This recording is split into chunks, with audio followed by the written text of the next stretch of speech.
Hello friends, welcome to ರುಚಿ ಪಯಣ. ಇವತ್ತಿನ ವಿಡಿಯೋದಲ್ಲಿ ನೋಡ್ತಿದ್ದೀರಾ ಒಂದು ಸೂಪರ್ ಆದಂಥ ಪಲ್ಯ, ಒಂದು ಉಪ್ಸಾರೊಂದಿಗೆ ನಾನು ಇವತ್ತಿನ ವಿಡಿಯೋದಲ್ಲಿ ಸಿಗ್ತಿದ್ದೀನಿ. ಇವತ್ತಿನ ವಿಡಿಯೋದಲ್ಲಿ ನಾನು ಹಸಿ ತೊಗರಿಕಾಳು ಜೊತೆಗೆ ಮೂಲಂಗಿ ಸೊಪ್ಪನ್ನು ಹಾಕಿದ್ರೆ ಎಷ್ಟು ಚೆನ್ನಾಗಿ ಈ ಉಪ್ಸಾರು ಅನ್ನೋದು ರೆಡಿ ಆಗುತ್ತೆ. ಅದಕ್ಕೆ ಕಾರಣ ಯಾವ ರೀತಿ ರುಬ್ಕೋಬೇಕು, ಏನೆಲ್ಲ ಮಸಾಲ ಹಾಕಬೇಕು ಅಂತ ಈ ವಿಡಿಯೋದಲ್ಲಿ ನಾನು ತೋರಿಸ್ಕೊಡ್ತಿದ್ದೀನಿ. ಕೆಲವರಿಗೆ ಮೂಲಂಗಿ ಸೊಪ್ಪು ಅಂದರೆ ಇಷ್ಟ ಆಗೋದಿಲ್ಲ, ಆದರೆ ತುಂಬಾ ಟೇಸ್ಟಿಯಾಗಿರುತ್ತೆ ಮತ್ತು ಆರೋಗ್ಯಕ್ಕೆ ತುಂಬಾ ಒಳ್ಳೆಯದು. ಅದನ್ನು ಇಷ್ಟಪಡೋ ರೀತಿ ಯಾವ ರೀತಿ ಮಾಡೋದು ಅಂತ ಈ ವಿಡಿಯೋದಲ್ಲಿ ನಿಮಗೆ ತೋರಿಸ್ಕೊಡ್ತಿದ್ದೀನಿ. ಹಾಗಿದ್ರೆ ನೋಡೋಣ ಬನ್ನಿ. ಫಸ್ಟು ನಾವು ಉಪ್ಸಾರು ಖಾರನ ಮಾಡ್ಕೊಳ್ಳೋದಕ್ಕೆ ನಾನು ಒಣಮೆಣ್ಸಿಕಾಯಿ ಖಾರನ ಮಾಡ್ತಿದ್ದೀನಿ. ಮುಂದಿನ ಇನ್ನೊಂದು ವಿಡಿಯೋದಲ್ಲಿ ನಾನು ಹಸಿ ಮೆಣಸಿಕಾಯಲ್ಲಿ ಯಾವ ರೀತಿ ರುಚಿಕರವಾಗಿ ಮಾಡೋದು ಅಂತ ನೋಡೋಣ. ನೋಡಿ, ಈ ರೀತಿ ಕನ್ಸಿಸ್ಟೆನ್ಸಿ ಹುರ್ಕೋಬೇಕು. ಸೈಡ್ಗೆ ಎತ್ತಿಟ್ಬಿಟ್ಟು ನೋಡಿ, ಒಂದು ಅರ್ಧ KGಯಷ್ಟು ಕಾಳಿದೆ, ತೊಗರಿ ಕಾಳು. ಅದನ್ನು ಬೇಯೋದಕ್ಕೆ ಹಾಕ್ತಿದ್ದೀನಿ. ಅದರ ಜೊತೆಗೆ ನಾನು ಒಂದು ದಪ್ಪ ಸೈಜದಾದರೆ ಒಂದೇ ಟೊಮೊಟೊ ಸಾಕಾಗತ್ತೆ.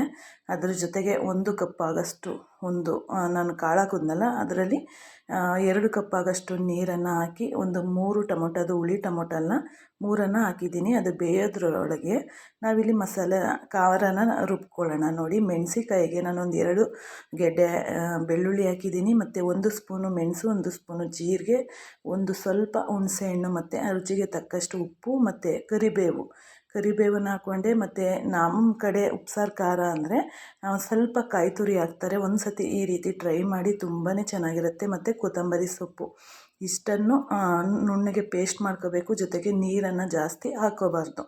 ನೋಡಿದ್ರಲ್ಲ, ಈಗ ಈ ಉಪ್ಸಾರು ಖಾರನ ನಾವು ಒಂದು 15 ದಿನದವರೆಗೂ ಇದನ್ನು ಸ್ಟೋರ್ ಮಾಡಿ ಇಟ್ಕೊಬೋದು.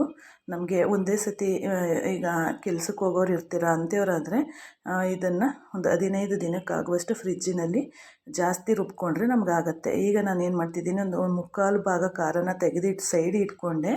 ಇನ್ನೂ ಒಂದು 1/4 ಭಾಗದಷ್ಟು ಮಸಾಲನ ಅದರೊಳಗೆ ಬಿಟ್ಬಿಟ್ಟು ಅದಕ್ಕೆ ಏನು ಮಾಡ್ತೀನಿ ಅಂತಂದರೆ, ಈಗ ನಾನು ಕಾಳನ್ನು ಬೇಯಿಸ್ಕೊಂಡಿದ್ನಲ್ಲ, ಆ ಬೇಯಿಸ್ಕೊಂಡಿರುವಾಗ ನಾನು ಟೊಮೊಟೊ ಹಾಕಿದ್ದೆ. ಆ ಟೊಮೊಟೊನ ನಾನು ತೆಗೆದು ಸ್ವಲ್ಪ ಕಾಳು ಮತ್ತು ಟೊಮೊಟೊನ ರುಬ್ಕೋತಾ ಇದ್ದೀನಿ.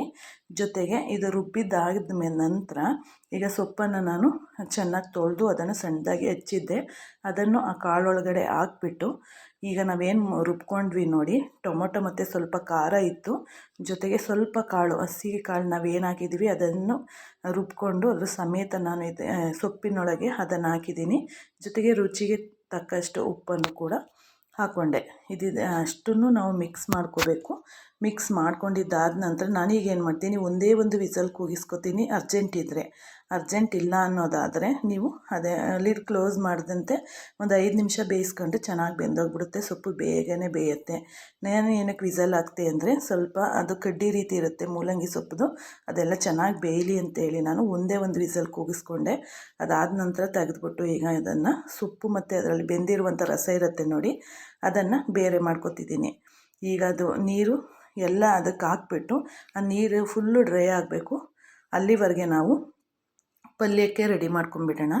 ಈಗ ಉಪ್ಸಾರು ರೆಡಿಯಾಗಿದೆ, ಖಾರ ರೆಡಿಯಾಗಿದೆ ಅಲ್ವಾ. ಈಗ ಇದನ್ನು ಪಲ್ಯ ಮಾಡ್ಕೊಳ್ಳೋದು ಹೇಗೆ ಅಂತ ಎಷ್ಟು ಚೆನ್ನಾಗಿರುತ್ತೆ ಅಂದರೆ, ಒಂದು ಸತಿ ಟ್ರೈ ಮಾಡಿ. ತೊಗರಿ ಕಾಳು ಅಂತಲೇ ಅಲ್ಲ, ನೀವು ಯಾವುದೇ ಕಾಳು ಜೊತೆಗೆ ಹಾಕಿದ್ರೂ ಚೆನ್ನಾಗಾಗುತ್ತೆ. ನೀರೆಲ್ಲ ಚೆನ್ನಾಗಿ ಸೋರಬೇಕು. ಅಲ್ಲಿವರೆಗೆ ನಾನು ಒಂದು ಬಾಣಲಿ ಇಟ್ಟು ಅದಕ್ಕೆ ಆಯಿಲ್ ಹಾಕ್ಕೊಂಡಿದ್ದೀನಿ. ಒಂದು ಅರ್ಧ ಸ್ಪೂನಷ್ಟು ಜೀರಿಗೆ, ಅರ್ಧ ಸ್ಪೂನಷ್ಟು ಸಾಸಿವೆ ಹಾಕ್ಕೊಂಡೆ, ಕರಿಬೇವು, ಜೊತೆಗೆ ಒಂದು 2 ಮೆಣಸಿನ್ಕಾಯಿ ಮುರಿದು ಹಾಕಿದ್ದೀನಿ. ಇದು ಇಷ್ಟನ್ನು ಚೆನ್ನಾಗಿ ಫ್ರೈ ಮಾಡಿಕೊಂಡು ಇದಕ್ಕೆ ಒಂದು 2 ರಿಂದ 3 ಈರುಳ್ಳಿಯನ್ನು ಹಾಕ್ಕೋಬೇಕು. ಸಣ್ಣದಾಗಿ ಹೆಚ್ಚಿ ಹಾಕಬೇಕು. ಯಾಕೆ ಅಂದರೆ ಕೆಲವರು ಹೇಳಿದ್ನಲ್ಲ ಈಗಾಗಲೇ, ಮೂಲಂಗಿ ಸೊಪ್ಪು ಅಂದರೆ ಸುಮಾರು ಜನ ನಾನು ನೋಡ್ದಂಗೆ ತಿನ್ನೋದಕ್ಕೆ ಇಷ್ಟಪಡಲ್ಲ. ಅದನ್ನು ಈ ರೀತಿ ಮಾಡ್ಕೊಂಡು ತಿಂದರೆ ಯಾರು ತಿನ್ನಲ್ಲ ಅಂತಾರೆ ನೋಡಿ, ಅವರೆಲ್ಲ ತುಂಬಾ ಇಷ್ಟಪಟ್ಟು ಇದನ್ನು ತಿಂತಾರೆ. ಅದಕ್ಕೋಸ್ಕರ ನೀವು ಮತ್ತು ಏನಕ್ಕೆ ತಿನ್ನಬೇಕಂದ್ರೆ ತುಂಬಾ ಆರೋಗ್ಯಕ್ಕೆ ಒಳ್ಳೆಯದಿದು. ಬಾಡಿ ತಂಪಾಗಿರ್ಸೋಕ್ಕೆ ಆಗ್ಬೋದು, ತುಂಬಾ ಒಳ್ಳೆಯದು. ಮಕ್ಕಳಿಂದ ವಯಸ್ಸಾದವರವರೆಗೆ ಯಾವುದೇ ಕಾಯಿಲೆ ಇದ್ರೂ ಈ ಸೊಪ್ಪನ್ನು ತಿನ್ನಬಹುದು. ಹಾಗಾಗಿ ನೋಡಿ, ಈರುಳ್ಳಿ ಚೆನ್ನಾಗಿ ಫ್ರೈ ಆಗಿದೆ. ಈಗಾಗಲೇ ನಾನು ಉಪ್ಪು ಹಾಕಿರೋದ್ರಿಂದ ನಾನು ಉಪ್ಪನ್ನು ಹಾಕೋದಕ್ಕೆ ಹೋಗಿಲ್ಲ.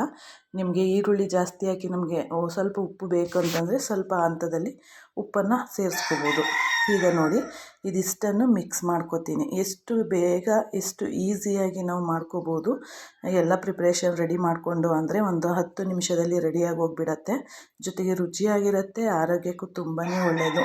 ನಾವು ಹೊರ್ಗಡೆ ಹೋಗಿ ಈ ತಿಂಡಿ ತಿನ್ನೋದ್ರ ಬದಲು ನಮಗೆ ಮನೆ ಅಡುಗೆ ಈ ರೀತಿ ರುಚಿಯಾಗಿ ಮಾಡ್ಕೊಂಡು ತಿಂದರೆ ಆರೋಗ್ಯಕ್ಕೂ ಒಳ್ಳೆಯದು ಮತ್ತು ಏನು ಯಾವುದೇ ಕಾಯಿಲೆ ಇದ್ದರೂ ಪರವಾಗಿಲ್ಲ ಎಲ್ಲರೂ ತಿನ್ನಬಹುದು. ನೋಡಿ, ಈಗ ನಾನು ಇದಕ್ಕೆ ಕಾಯಿ ತುರಿಯನ್ನು ಹಾಕ್ಕೊಂಡಿದ್ದೆ. ಒಂದು ಹೋಳು ಕಾಯಿ ತುರಿಯಲ್ಲಿ ನಾನು ಸ್ವಲ್ಪನ ಉಪ್ಸಾರು ಖಾರಕ್ಕೆ ಹಾಕ್ಕೊಂಡು ಇನ್ನು ಮಿಕ್ಕದ್ದನ್ನು ಇದಕ್ಕೆ ಹಾಕಿ ಮಿಕ್ಸ್ ಮಾಡ್ಕೊತಿದ್ದೀನಿ. ಈಗ ನೋಡಿದ್ರಲ್ಲ, ಈಗ ಪಲ್ಯನೂ ರೆಡಿಯಾಗಿದೆ. ಈ ಪಲ್ಯದ ಜೊತೆಗೆ ಸಾಂಬಾರು ಮತ್ತು ಉಪ್ಸಾರು ಖಾರ ಎಲ್ಲನೂ ರೆಡಿಯಾಗಿದೆ. ಈ ಉಪ್ಸಾರು ಖಾರ ವಿಶೇಷವಾಗಿ ಕಾಯಿ ಹಾಕಿ ರುಬ್ಬುವಂಥದ್ದು ನಮ್ಮ ಮಂಡ್ಯ ಸ್ಪೆಷಲ್ ಅಂತಲೇ ಹೇಳ್ಬೋದು. ಈ ಮಂಡ್ಯ ಕಡೆ ಕಾಯಿ ಇಲ್ಲದಂತೆ ಉಪ್ಸಾರು ಖಾರನ ರುಬ್ಬೋದೇ ಇಲ್ಲ. ನೀವು ಒಂದು ಸತಿ ಟ್ರೈ ಮಾಡಿ ಮತ್ತು ಅದ್ರ ಟೇಸ್ಟ್ ಹೇಗಿರುತ್ತೆ ಅಂತ ಕಮೆಂಟ್ ಬಾಕ್ಸಲ್ಲಿ ತಿಳಿಸಿ. ಈಗ ಪಲ್ಯ ರೆಡಿಯಾಗಿದೆ. ಈಗ ಬನ್ನಿ ಎಲ್ಲ ಯಾವ ರೀತಿ ರೆಡಿಯಾಗಿದೆ ಅಂತ ನೋಡೋಣ. ಈಗ ನೋಡಿ, ಪಲ್ಯ ಸೂಪರಾಗಿ ರೆಡಿಯಾಗಿದೆ. ಜೊತೆಗೆ ಉಪ್ಸಾರು ಖಾರ ನೋಡ್ತಾ ಇದ್ದರೆ ತಿನ್ಬಹುದು. ಅದನ್ನು ಒಗ್ಗರಣೆ ಮಾಡಿಕೊಂಡು ತುಪ್ಪ ಅಥವಾ ಹುಚ್ಚೆಳ್ಳೆಣ್ಣೆ ಇರುತ್ತೆ ನೋಡಿ, ಅದನ್ನು ಹಾಕೊಂಡು ಬಿಸಿಯನ್ನು ತಿಂತಾಯಿದ್ರೆ ನೆಕ್ಸ್ಟ್ ಲೆವೆಲ್ಲು. ನೋಡಿ, ಉಪ್ಪು ಸಾಂಬಾರು ಎಷ್ಟು ಫುಲ್ಲಾಗಿ ರೆಡಿಯಾಗಿದೆ. ಧನ್ಯವಾದಗಳು. ಕಮೆಂಟಲ್ಲಿ ತಿಳಿಸಿ ಹೇಗೆ